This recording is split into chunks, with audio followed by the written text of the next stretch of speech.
अस्सलामु अलैकुम। उम्मीद करता हूँ आप सब खैरियत से होंगे।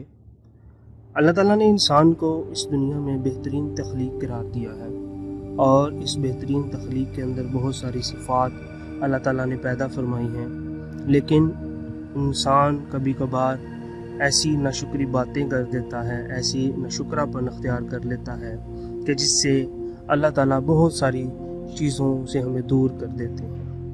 हम दूसरों को फ़ायदा देते देते एक हद तक थक जाते हैं कि फिर हम ये सोचते हैं शायद हम किसी किस्म के, किसी चीज़ के, किसी वैल्यू के हकदार नहीं हैं। फिर बिलाखिर क्या होता है कि हम अल्लाह ताला से दूरी इख्तियार करना शुरू कर देते हैं, जो कि हमारी ज़िंदगी की एक नाकामी है और वहीं से हमारी सोच का, हमारी कदरों का, हमारी अखलाकी वैल्यूज़ का जो ज़वाल है वो शुरू हो जाता है। एक कमरे में बेशुमार मोमबत्तियाँ पड़ी थीं, जिसमें बहुत खूबसूरत अच्छे रंग की, लंबे कद की बड़ी बड़ी मोमबत्तियाँ भी मौजूद थीं और उसी कमरे में एक छोटी सी मोमबत्ती भी मौजूद थी कि जिसका कद भी छोटा था, जिसका रंग भी आम सा सादा सा मोम से बनी हुई, यानी कि जो बिल्कुल भी खूबसूरत तो नहीं लेकिन एक आम सी मोमबत्ती नज़र आ रही थी।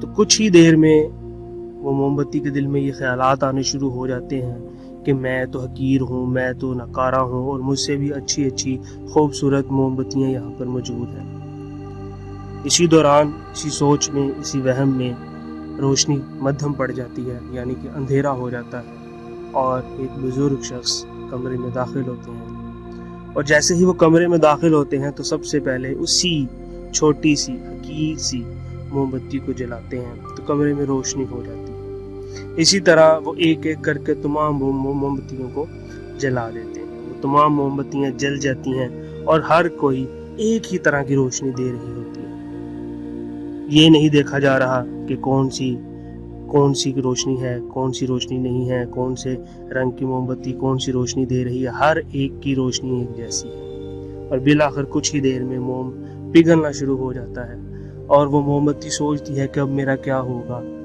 मैं तो पिघलना शुरू हो गई, मैं तो ख़त्म हो जाऊंगी। इसी तरह वो दूसरी तरफ देखती है तो वो भी पिघलता शुरू हो जाती है और उनका भी वजूद आहिस्ता आहिस्ता ख़त्म होना शुरू हो जाता है। तो यहाँ पर बताना मकसद ये था कि इंसान की ज़िंदगी भी कुछ इसी मोमबत्ती की तरह है। हमारे इर्द गिर्द बहुत सारे ऐसे लोग होंगे जो हमसे बहुत बेहतर नज़र आ रहे होंगे, लेकिन उनका भी मकसद अल्लाह ताला ने कुछ न कुछ हमारी तरह ही बनाया होगा।